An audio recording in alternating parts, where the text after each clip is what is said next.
Bonjour et bienvenue dans l'entretien RFI France 24 qui est aujourd'hui à Conakry. Conakry qui nous reçoit aujourd'hui avec comme invité spécial le président de la transition, Mamadi Doumbouya. Bonjour Monsieur le Président. Bonjour Alain. Il y a quelques mois, 2 mois exactement, vous preniez le fauteuil de chef d'État, vous renversiez le président Alpha Condé. Qu'est-ce qui s'est passé exactement? Pourquoi l'avoir renversé? Vous qui lui devez votre place? Depuis plusieurs années, nous avons eu des dysfonctionnements de nos institutions, liés souvent à la tension sociopolitique dans notre pays. Et les Guinéens ne se regardaient plus comme des frères. Ils se regardaient comme des adversaires politiques. La gabegie financière de notre pays nous a poussés à prendre nos responsabilités. Et la responsabilité qui est grande pour nous, d'abord, je dis depuis le 5 septembre, qu'il faut qu'on commence et qu'on commence à s'aimer comme avant, parce qu'on ne s'aimait plus. Mais vous apparteniez à ce régime-là, vous avez servi Alpha Condé, vous n'avez pas vu ça, vous n'y avez pas participé, vous vous sentez pas un peu, on va dire, comptable de tout ce qui se passait? Ça fait plus de 10 ans que j'ai décidé de laisser femmes et enfants par amour pour mon pays. J'ai laissé l'Occident pour venir servir mon pays. C'est pas lui qui vous a fait revenir au pays? Non, j'ai décidé tout seul de venir en Guinée et pour être clair avec vous, le professeur Alpha Condé qui a été président de la République de Guinée, on s'est vu 2 fois. La première fois qu'on s'est vu, c'était le 10 octobre 2018, pendant les fêtes d'indépendance de la République de Guinée. Et après ça, on s'était vu dans une cérémonie lors d'un décès. Et je pense que la loyauté entre le pays et un homme, le choix est vite fait.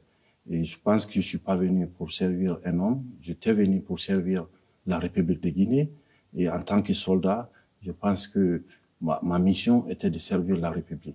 Pour vous, la coupe était pleine. Vous en aviez assez. Oui, quand on voyait la situation sociopolitique de notre pays, il y avait tellement de violence politique, que ça soit aussi de la gabegie dans le pays, qui nous a poussés devant l'histoire et devant le peuple de Guinée à prendre nos responsabilités de soldats. C'est celle qui est de défendre l'intérêt de notre pays. Alpha Condé, aujourd'hui, est en prison, en résidence surveillée. Quand est-ce qu'il sera libéré? Je ne suis pas un justicier, moi. Je suis le président de la transition. Et aujourd'hui, vous avez une ministre de la Justice qui s'occupera de tout ce qui est situation de justice. Mais vous êtes le président, vous pouvez décider de le gracier ou de le laisser partir. C'est tout ce qui nous a amené dans toutes ces déstabilisations, tous ces problèmes qu'on a, c'est la personnalisation de la chose publique. Je ne ferai pas le travail de la justice. Je suis président de la transition et non ministre de la justice. Donc la justice guinéenne aura toute son indépendance. Elle aura aussi tout mon accompagnement pour que ce peuple assoiffé de justice puisse vraiment se retrouver. Vous savez que vous faites l'objet de sanctions de la CEDEAO, la communauté des États de l'Afrique de l'Ouest, les membres de la junte. Ils vous ont demandé de faire on va dire une transition de 6 mois. Combien de temps va durer la transition? Dans combien de temps vous allez rendre le pouvoir pour retourner dans les casernes? La CEDEAO est dans son rôle. Et je pense que la CEDEAO, nous tenons beaucoup parce que nous sommes membres fondateurs de la CEDEAO.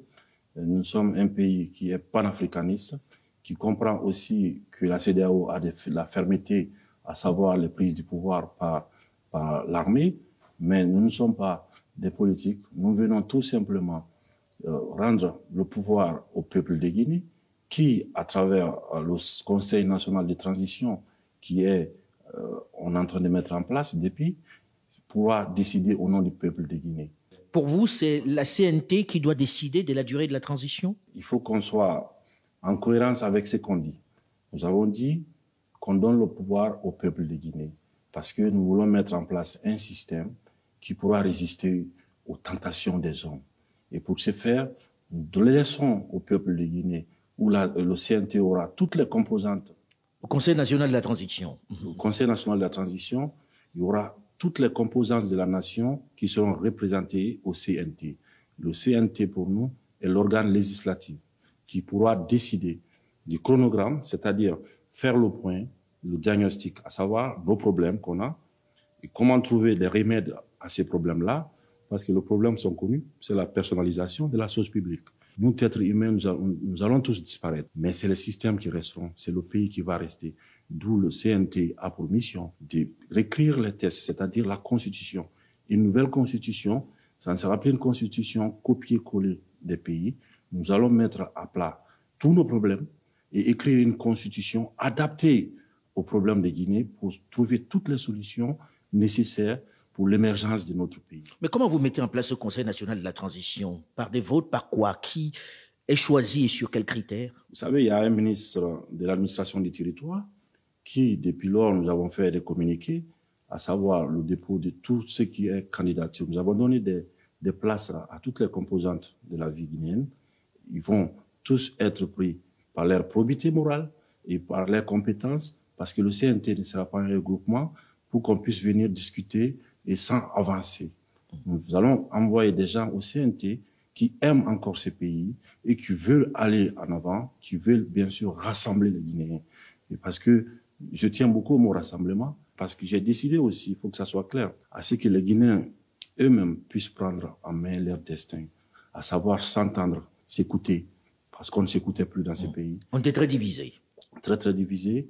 Et je pense que le rassemblement est le seul moyen pour nous Guinéens de faire face à notre destin. La semaine dernière, la CEDEAO, la Communauté des États de l'Afrique de l'Ouest, a pris des sanctions vis-à-vis d'eux. D'abord des membres de la junte, mais en plus a nommé quelqu'un pour venir ici vous aider à faire cette transition-là. Ibn Chambas, vous avez écrit pour dire nous ne voulons pas de cette personne-là, nous ne pensons pas que c'est nécessaire. Qu'est-ce que vous avez contre Ibn Chambas, le Ghanéen qui a été choisi? La personne d'Ibn Chambas, pour nous, c'est autre chose. C'est-à-dire que le peuple de Guinée, le gouvernement guinéen, a tout le droit sur le plan diplomatique de récuser quelqu'un. Et je pense que la Guinée n'est pas en crise. Nous avons mis fin à la crise sociopolitique de la République de Guinée depuis le 5 septembre. Les Guinéens sont en communion aujourd'hui. Ils pensent à l'avenir de leurs enfants et de leurs petits-enfants. Et il faut qu'on adapte les outils africains aux problèmes africains. Et pour ce faire, je pense que... C'est un Africain, Ibn Chambas. L'Afrique est un continent. Ce n'est pas un pays. Tous les pays africains ont des problèmes spécifiques. Le cas guinéen est très simple. Nous avons eu des aînés qui ont eu des problèmes de personnes, à savoir la gestion de la chose publique, et qui avaient divisé le pays. Aujourd'hui, le peuple de Guinée n'est pas divisé. Le peuple de Guinée est en communion avec soi-même. Et je pense que nous n'avons pas besoin de donner des remèdes qui sont pour nous des remèdes génériques. Je pense qu'il faut vraiment adapter chaque chose. Aujourd'hui, on n'est pas en conflit. Il n'y a pas de crise en Guinée. Nous n'avons pas besoin d'émissaires. Nous avons juste besoin des moyens techniques, de l'accompagnement technique. La CEDEAO a des représentations ici. Toutes les organisations ont une représentation en Guinée. Donc, ces gens-là peuvent nous servir de cordon ombilical avec la CEDEAO, avec l'OIF, avec toutes les organisations qui... Pour vous, ce n'est pas nécessaire qu'il y ait quelqu'un qui soit choisi pour mener cela? Les Guinéens sont assez matures pour régler leurs problèmes. Donc, les remèdes étrangers qui sont de l'étranger, nous ne sommes pas contre. Vous ne voulez pas de médicaments qui arrivent d'ailleurs. Monsieur le Président, à quand les élections libres et transparentes dans ce pays? Est-ce que vous avez un délai? Et serez-vous candidat? Je pense que j'ai été clair et je vais l'être aujourd'hui encore avec vous, que ni moi, ni aucun membre de cette transition ne sera candidat à quoi que ce soit. Nous allons mener la transition à bon port avec tous les Guinéens. Nous allons partir de la base au sommet, par les communales, après les législatives et présidentielles, pour permettre que le président qui viendra après ne soit pas là à vouloir s'éterniser. Car le peuple n'acceptera plus jamais qu'on personnalise la chose publique. Donc pour moi, la durée de la transition doit être définie, le chronogramme de la transition doit l'être aussi par l'organe législatif. Vous avez dit par la CNT. On comprend que ce soit la CNT qui décide de la durée de la transition. Là, vous promettez que vous ne serez pas candidat. Mais dans ce pays-ci, on se souvient, il n'y a pas longtemps, qu'il y a eu un autre officier, il n'était pas colonel, il était capitaine, qui a pris le pouvoir et qui avait promis de s'en aller, Moussa Dadis Camara. Et ça s'est mal terminé, ça s'est terminé par des coups de feu. Quelle est la garantie que nous avons que le colonel Mamadi Doumbouya va s'en aller? Est-ce qu'on peut croire en vous? En tant que soldats, nous tenons beaucoup à la parole donnée. Et en même temps, nous avons fait quoi? Nous avons fait un état des lieux de toutes les expériences qui n'ont pas marché dans notre pays. Et nous ne voulons vraiment pas faire les erreurs du passé. C'est pourquoi nous sommes déterminés là-dessus, à ce que les choses soient inclusives, le calendrier, le chronogramme, le délai de la transition. Je ne peux pas vouloir dire au peuple de Guinée que je le donne sa liberté par la voie de tout ce qui est organe législatif et en même temps imposer un délai au peuple de Guinée. Si vous avez un remède de 2 semaines pour régler les problèmes guinéens, ben moi, je pense que ça sera la meilleure chose pour nous. Parce que quand on voit l'état de nos populations, quand on voit l'état de nos routes, on voit l'état de nos hôpitaux, je pense qu'après 63 ans, nous avons besoin d'un bon coup de réveil pour prendre en main notre destin et de laisser les choses correctement. Vous voulez mettre les choses sur les rails, en gros? Ça, nous avons besoin à ce que la justice fasse son travail, que le CNT fasse le travail législatif, que nous, en tant que membres du Conseil et du Comité national pour le rassemblement, à ce que nous fassions notre travail d'encadrement de la transition dans l'apaisement total. On est assez intelligent pour se regarder en face et regarder notre histoire et de se dire aujourd'hui que plus personne en Guinée n'acceptera la domination de l'autre. Il vous aura fallu, Monsieur le Président, 2 mois pour composer un gouvernement. 2 mois. Gouvernement composé de 27 ministres, dont 7 femmes, avec seulement 2 militaires à la retraite qui occupent les portefeuilles de la défense et de la sécurité. Qu'est-ce qui a rendu la formation du gouvernement si difficile? Pourquoi vous avez eu autant de mal à faire le gouvernement? Si vous voulez faire les choses correctement, je pense qu'il faut réfléchir. Il faut chercher la probité morale. Il faut vérifier aussi la capacité des uns et des autres à apporter. Quand nous avons pu former le gouvernement, nous avons demandé, parce que des fois on vous demande quelle école vous venez ou qui vous envoie, souvent. Nous avons demandé à tous les candidats qu'est-ce qu'ils peuvent apporter à la République de Guinée pour permettre à la Guinée de sortir de cette ornière-là. Donc à base de cela, nous avons sélectionné parmi toutes les filles et fils de la Guinée des personnes que nous avons confiance, que nous pensons être à la hauteur des attentes de la population guinéenne pour conduire cette transition dans l'inclusivité totale. En gros, ils sont venus passer des auditions chez vous, alors tous. Dès qu'on a eu le Premier ministre qui est passé par ces points, le Premier ministre et moi-même, avec tout ce qui était l'entourage, nous avons fait, je pense, plus qu'un casting, parce que c'était compliqué de trouver les bonnes personnes qui ne traînent pas de casseroles, pour trouver des gens qui ont la probité morale vraiment claire. Donc, c'était pas facile de trouver. Aucun d'eux n'a de l'expérience dans la gestion du pays. Est-ce que vous n'avez pas peur qu'il manque d'expérience et que ça vous fasse perdre du temps? Il faut savoir que les ministres sont accompagnés. Il y a les départements où il y a plusieurs personnes autour des ministres. Nous avons choisi, d'ailleurs, qui est une première dans l'histoire, nous avons choisi des technocrates à la tête de notre pays dans un régime qui est soi-disant militaire. Nous avons dit aux militaires de jouer, en fait, leur rôle de soldats dans les camps pour défendre notre pays, parce que nous avons tant besoin de ça, de ne pas se mêler de la politique. Et aujourd'hui, ces technocrates, nous avons totalement confiance en eux, et j'ai aussi entièrement confiance au Premier ministre, qui est M. Mohamed Biabogui, qui nous avons choisi parce qu'il a le sens du consensus. Et c'est quelqu'un aussi... C'est l'élément qui a déterminé le sens du consensus? C'est important. Pour son choix? Oui, parce que je pense que cette transition, nous n'allons pas accepter qu'il y a des projets personnels. Nous avons voulu qu'il y ait des consensus, qu'on se comprenne, encore une fois. Parce que chaque fois qu'on ne s'est pas compris, ça nous a amené à quoi? Au sang, ça nous a amené aux larmes et aux victimes, qui sont tous des enfants de ces pays et qui pouvaient aussi être des ministres, mais qui ont été faussés dans leur vie.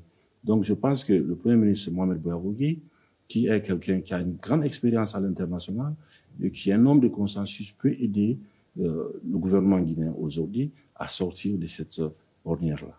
Alors on a vu les populations guinéennes dans les rues lorsque vous avez pris le pouvoir, des gens qui se réjouissaient. Vous bénéficiez d'un état de grâce aujourd'hui qui est exceptionnel. Qu'est-ce que vous avez à donner? Il y a beaucoup d'attentes. Qu'est-ce que vous allez donner? C'est quoi la prochaine étape là? Ma vie entière, je donnerai à ce peuple-là qui mérite ça. Et si on a décidé le 5 septembre d'aller à la mort, c'est parce qu'on avait vu l'état de notre pays. Et nous avons pensé tous ensemble qu'il faut sauver le pays en donnant notre vie. Et je pense qu'il est de notre devoir en tant que soldats, en tant que patriotes, de se battre et d'aller à la mort encore une fois, que ce soit sur le plan politique ou physique, pour sauver le pays, pour sauver la patrie et pour sauver les Guinéens, en leur donnant l'espoir, bien sûr, et en changeant leurs conditions de vie. Parce qu'après 63 ans, après tout ce qu'on a en Guinée, comme économie, comme mine, comme tout ce qui va avec... Comme richesse. Comme richesse, j'ose dire. Je pense que ce peuple mérite mieux que l'état dans lequel nos aînés l'avaient mis. Aujourd'hui, vous avez dit la justice sera ma boussole. Est-ce qu'on peut vous croire là-dessus? Est-ce que la justice sera vraiment libre, Monsieur le Président? Vous savez, c'était mon credo. Je tiens beaucoup à la parole donnée. Pour moi, la justice, il n'y a pas de développement sans justice. Si vous voulez développer votre pays, il faut qu'il y ait la justice. Il faut que la justice puisse jouer son rôle fondamental, qui est pour nous l'impartialité dans tout ce qu'on fait. Monsieur le Président, aujourd'hui, est-ce qu'on peut gouverner un État comme celui-là en ayant cette sanction de la CEDEAO? Vous ne pouvez pas voyager, gel des avoirs, etc. C'est les décisions de la CEDEAO. Est-ce que ce n'est pas un réel handicap? Nous avons bien sûr besoin de nos partenaires, mais ce qui est pour nous non négociable, c'est la souveraineté nationale. Et parce que nous tenons à la liberté, et la CEDEAO, je pense, doit penser au mal qui gangrène nos pays. Et je pense que la CEDEAO doit penser au peuple africain de l'Ouest, parce que le peuple aussi a besoin de la protection des institutions qui, à leur nom, est censé aider nos pays et nos populations à sortir de l'injustice.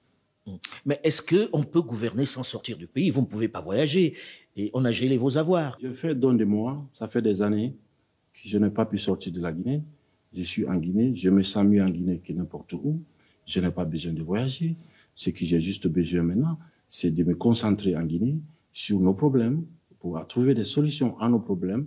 Et à ce qui concerne les avoirs, nous, les membres du CNRD, nous n'avons rien à geler. Donc ça, pour moi, c'est juste des principes. Mais à savoir s'il y avait quelque chose à geler, vous pouvez chercher, vous ne trouverez pas. Maintenant, nous faisons tout quand même pour arrêter l'hémorragie dans notre pays. Et depuis notre arrivée, nous avons essayé de fermer tous les robinets parce que pour moi, les deniers publics ne sont pas quelque chose qu'on peut jouer avec. Donc, le voyage, je pense que nous avons besoin de voyager, bien sûr, en Guinée, pour voir nos problèmes en face et trouver des solutions à nos problèmes. Merci beaucoup, Monsieur le Président. Merci de nous avoir reçus. Merci, M. Allais. Cet entretien est à présent terminé. L'actualité continue sur France 24.